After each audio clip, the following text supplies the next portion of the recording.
Did you know the internet you use every day is just a tiny part of the whole web? Today, we're diving into something mysterious and often misunderstood: the dark web. So let's begin. The internet has three main layers. 1. Surface web. This is everything you can access using search engines like Google or Bing, websites like Facebook, YouTube, or Amazon Live here.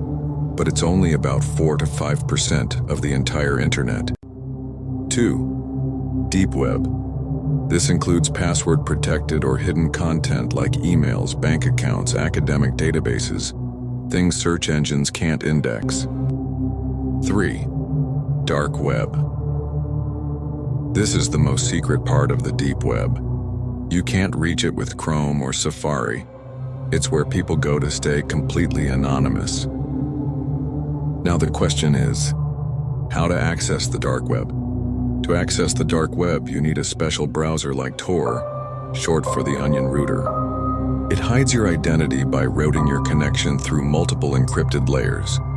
Dark websites use .onion domains and are not listed on Google.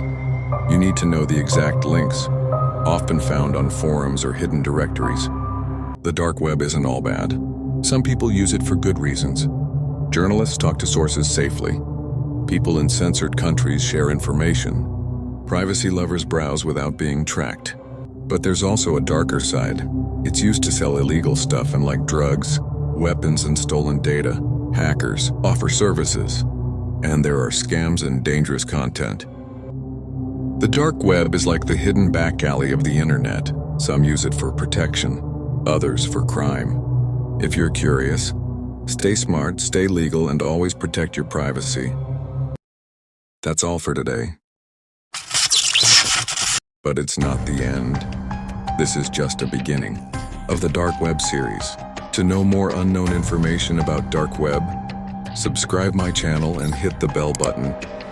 Thank you.